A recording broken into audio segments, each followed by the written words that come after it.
Good morning, students. Welcome Study Sport India. And now we are starting with paper 2, Assessment for Learning.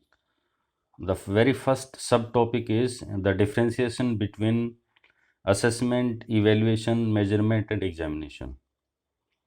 ये चार term हैं: आकलन, मूल्यांकन, मापन और एग्जामिनेशन, परीक्षा।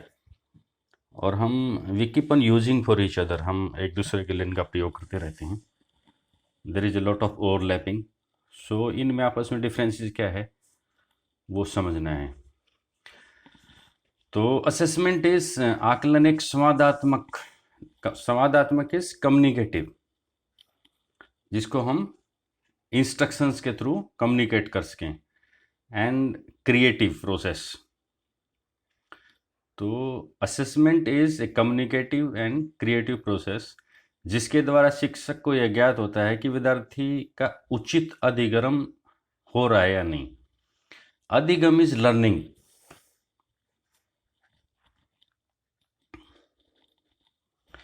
कि जो टीचर जो पढ़ा रहा है वो बच्चा लर्निंग कर रहा है या नहीं, ये दिस इज असेसमेंट। और ये बहुत कम्युनिकेटिव और क्रिएटिव प्रोसेस है। इवेल्युएशन इज, मूल्यांकन एक योगात्मक परीक्षा है जिसके द्वारा किसी पूर्व निर्मित शैक्षिक कार्यक्रम या पाठ्यक्रम की समाप्ति पर छात्रों की शैक्षिक उपलब्धि ज्ञात की जाती है। असेसमेंट कंटिन्यूस प्रोसेस है। जब टॉपिक चल रहा है हम उसके बीच में हम जो जो जानने की कोशिश कर रहे हैं, it is continuous process. Evaluation is and process. यह एक योगात्मक प्रक्रिया है जिसके द्वारा जो पहले से हमने एकेडमिक प्रोग्राम दिया, जो भी टॉपिक दिया, जो भी डिलीवर किया, टॉपिक और सब टॉपिक और कुरिकुलम का कोई भी पार्ट, तो उस पे उसकी शैक्षिक उपलब्धि क्या है, बच्चे ने उसको कितना सीख लिया है। So this is evaluation. Measurement क्या है? ये असेसमेंट और इवेल्युएशन के लिए टेक्निक है। एक ऐसी तकनीक है जिसके द्वारा किसी व्यक्ति या पदार्थ में निहित विशेषताएं, उसके जो भी कैरेक्टरिस्टिक फीचर्स हैं, उनका आंकिक वर्णन किया जा सके। आंकिंग इज क्वांटिफाई। जैसे इवन कोई भी व्यक्ति वर्कशॉप देता है तो वो बोलता है भाई चलो मेरे को 1 से 10 के बीच में नंबर दो। इसको हम बोलते हैं आंकिक वर्णन। किसी भी चीज़ का जो मूल्य है वो अंकों में देना। हम ये भी कह सकते हैं बहुत अच्छा है, बहुत बहुत अच्छा है, बट ये आंकिक वर्णन नहीं है। तो मेजरमेंट इज क्वांटिफाई। आकलन और मूल्यांकन दोनों के को क्वांटिफाई करने की टेक्निक है ये। और जो एग्जामिनेशन है वो परीक्षा और परीक्षण का आकलन मूल्यांकन की एक उपकरण है, एक पद्धति है, एक प्रोसेस है, एक प्रोसीजर है। ये पूरा सेटअप है। एग्जाम क्या है? आकलन और मूल्यांकन का एक पूरा प्रोसीजर है जिसके द्वारा परीक्षा या परीक्षण वह प्रक्रिया है जिसके द्वारा मुख्य रूप से पाठ्यक्रम के ज्ञानात्मक अनुभव कौशल की जांच की जाती है।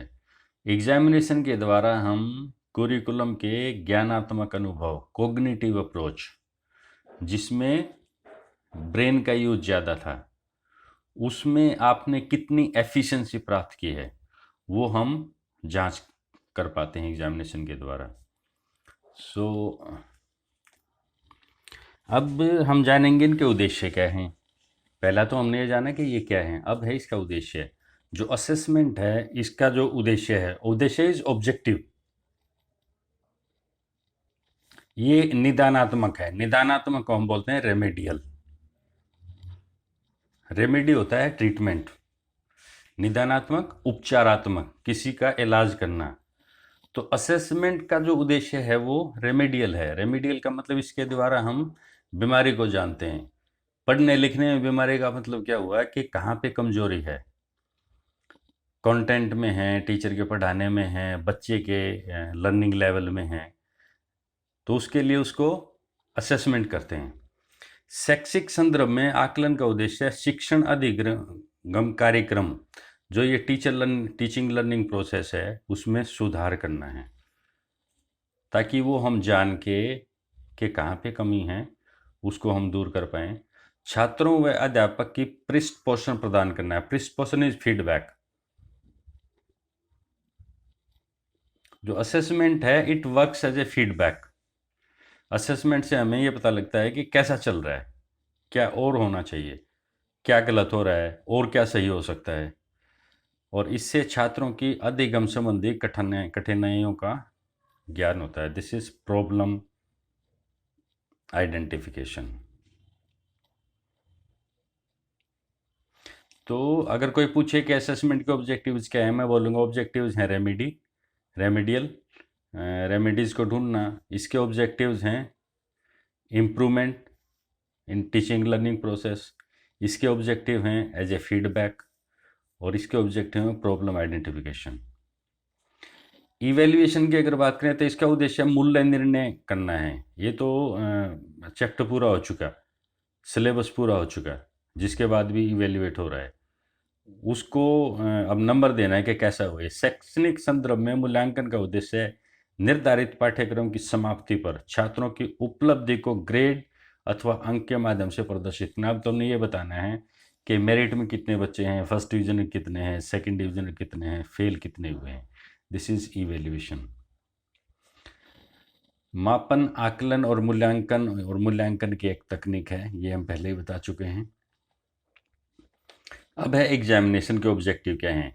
परीक्षा द्वारा मुख्य रूप से हम पाठ्यक्रम के ज्ञानात्मक पक्ष को जानते हैं, स्कोलेस्टिक, कॉग्निटिव, उस एरिया को हम जानते हैं। परीक्षा तथा परीक्षण मूल्यांकन का एक पद्धति है, उपकरण है, प्रोसीजर है। छात्र की ज्ञान, नॉलेज, कैपेसिटीज, स्किल्स और इंटरेस्ट, इन सब की जांच एग्जाम में हम कर सकते हैं। तो नेक्स्ट इज पीरियोडिक साइक्लिसिटी, के ये कब कब होते हैं। तो जो असेसमेंट है ये संपूर्ण अकादमिक अवधि के दौरान निरंतर चलता रहता है। This is CCE, continuously going on. ये हर रोज के पीरियड में भी हो सकता है, हर वीक में भी हो सकता है, मंथ में भी हो सकता है, बट ये this is continuously going on. Evaluation it's terminal, समाप्ति पे। This is terminal, it can be first term, second term, कोई भी एक अवधि है जिसके उसके समाप्त होने पे ये होता है। और मेजरमेंट ये कभी भी कहीं भी चलने वाली प्रक्रिया है। और जो परीक्षा है यह एक निश्चित समय पर अंतराल पर अपनाया जाता है। ये दिस इज प्री डिसाइडेड। जो इवेल्युएशन पॉलिसी है उसमें ये पहले से ही डिसाइड करते हैं कि हम मंथली एग्जाम लेंगे, 6 मंथली लेंगे, क्वार्टरली लेंगे, एनुअली लेंगे, सेमेस्टर सिस्टम है, एनुअल सिस्टम है। This is examination. ये नेक्स्ट इसके फीचर्स हैं, शिक्षण शास्त्र का हिस्सा है, फॉर्मेटिव है ये। This is formative.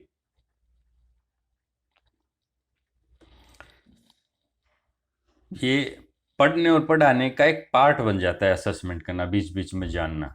ये हर लेसन पे, हर पीरियड पे टीचर जानने की कोशिश करता है, जो पढ़ने पढ़ाने के साथ साथ चलता है। इवेल्युएशन शिक्षण शास्त्र का हिस्सा जो पढ़ने पढ़ाने के अंत में उपलब्धियों के वर्गीकरण के लिए किया जाता है कि हम कहाँ पहुँचे। लर्निंग आउटकम को मेजर करते हैं कि व्हाट आर द अचीवमेंट्स। मापन मुख्य तौर पर व्यक्तित्व के विभिन्न पहलुओं जैसे मानसिक क्षमता, साइकोलॉजिकल स्किल्स, ट्रेंड्स, रुझान क्या है, पैटर्न क्या है, ट्रेंड क्या है, इसके लिए इसका प्रयोग किया जाता है। और ये ट्रेडिशनल वे है, पारंपरिक रूप से यह शिक्षण शास्त्र में स्मृति आधारित ज्ञान के लिए होता है। बेसिकली हम एग्जाम में मेमोरी बेस्ड ज़्यादा चेक करते हैं। जो ब्रेन के लिए जो कॉग्निटिव अप्रोच है उसमें this is more to do with the memory part. और शिक्षणेतर गतिविधियों के लिए भी इसकी प्रयोग होता है। उसके बाद जो और गतिविधियाँ होती हैं उसके लिए भी इसका प्रयोग किया जाता है। ये जो हमने किया था असेसमेंट, एग्जामिनेशन और ये टेक्निक जो किया हमने, अब इसके बारे में बात जानेंगे हम। ये जो असेसमेंट है इसके सिद्धांत क्या हैं, क्योंकि बोलते हैं जो भी असेसमेंट और एग्जामिनेशंस और इवेल्युएशन जो होती है उन सब की एक सैंक्टिटी होती है। सैंक्टिटी एक वर्ड है, शुद्धता, मान्यता। उसका एक स्टैंडर्ड होता है। तो ये कौन से सिद्धांत है जिस पे आधारित होता है? तो कोई भी जो आकलन करेंगे तो उसके मुख्य निम्नलिखित सिद्धांत हैं। जो नंबर 1 पे है दैट इज वैलिडिटी, वैधता। ये वैधता का हम 3-4 अर्थों में प्रयोग करते हैं। एक तो वैलिड लीगल के लिए बोलते हैं, जस्टिफाइड के लिए बोलते हैं, एक एक्सेप्टेड हो जिसको सब स्वीकार करते हों। तो जो भी एग्ज़ाम है, जो भी असेसमेंट है, जो भी इवैल्यूएशन है, वो वैलिड होनी चाहिए। वैधता यह सुनिश्चित करती है कि आकलन कार्य एवं संबद्ध माप मानदंड छात्रों की अभीष्ट अधिगम परिणामों को यथोचित स्तर पर प्रभावी ढंग से मापन हो रहा है। ये है अभीष्ट अधिगम, learning objectives, desired learning objectives के उसके जो टीचिंग लर्निंग प्रोसेस थे उसके लर्निंग ऑब्जेक्टिव क्या थे और उनका एफिशिएंटली प्रभावीपूर्ण तरीके से मेजरमेंट हो रहा है। इसलिए आकलन में वैधता होनी चाहिए, वैलिडिटी होनी चाहिए। नेक्स्ट इज जो असेसमेंट है वो रिलायबल होनी चाहिए, उस पर सबको विश्वास होना चाहिए, रैशनल, जस्टिफाइड। और आकलन का विश्वसनीय होना अति आवश्यक है क्योंकि यह कार्य की स्पष्ट और सुसंस्कृत प्रक्रियाओं की व्यवस्था होनी चाहिए। जो प्रोसेस हैं वो क्लियर होनी चाहिए, स्पष्ट होनी चाहिए, सुसंगत होनी चाहिए, और उनकी अंकन, ग्रेडिंग और परिनियमन, जो मॉडरेशन उसके लिए जो भी हो वो सब होना चाहिए। इसी कारण आकलन का विश्वसनीय और तर्कयुक्त होना जरूरी है। तीसरी जो क्वालिटी है, प्रिंसिपल्स ऑफ असेसमेंट है, वो है इसकी it should be explicit, accessible and transparent. Explicit is very clear, accessible सबकी पहुंच में हो, एक्यूरेट हो, और ट्रांसपेरेंट बिल्कुल क्लियर हो, इसमें कुछ भी हिडन ना हो, छिपा हुआ ना हो। और नेक्स्ट इज समावेशी और न्याय संगत। जो असेसमेंट है it should be inclusive, it should be for all. Inclusive होता है फॉर ऑल, ऐसा नहीं है इसमें कुछ बच्चे दे पाए कुछ ना दे पाए, सभी तरह के लर्नर्स हैं। It should be for all, inclusive होना चाहिए, equitable at all equal levels. Assessment manageable होना चाहिए, हम जो प्लान कर रहे हैं वो मैनेज भी हो सकता है, नहीं उसके जो टारगेट्स हैं, उसका जो टाइम शेड्यूलिंग है, उसका जो फॉर्मेट है, वो सारा वो जो बच्चे हैं, विद्यार्थी हैं और शिक्षक हैं और दूसरे स्टाफ वाले हैं, क्या वो कर पाएंगे, ये मैनेजेबल होना चाहिए। Assessment should be formative and summative assessment. Assessment दोनों तरीके के होने चाहिए, ये आगे चल के पूरा टॉपिक आएगा। सुमेटिव होती है जो सम अप, जो एग्ज़ाम के बाद होती है एंड के लिए, और फॉर्मेटिव जो साथ साथ होती है, क्रिएटिविटी। तो क्रिएटिव, फॉर्मेटिव और सुमेटिव दोनों होनी चाहिए और ये दोनों का ही यूज होना चाहिए।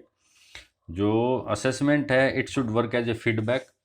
असेसमेंट को फीडबैक के रूप में लेना चाहिए, जब जब जैसे जैसे जो असेसमेंट होते हैं उसके रिजल्ट्स को आगे की टीचिंग लर्निंग प्रोसेस के लिए यूज करना चाहिए। तो assessment should be taken as a feedback. Assessment जो है वो स्टाफ डेवलपमेंट पॉलिसीज और स्ट्रेटजीज भी उसमें क्लियर होने चाहिए। जो ह्यूमन पावर इसके लिए लगी हुई है उन सब का भी इसमें असेसमेंट में ध्यान रखा जाए। और ये जो असेसमेंट है ये पूरे ही जो एग्ज़ाम का जो योजना प्रारूप है, प्रोग्राम शेड्यूल है, उसका एक इंटीग्रल पार्ट है। ये पहले से ही डिजाइन होनी चाहिए सारा का सारा। This is all integrated one.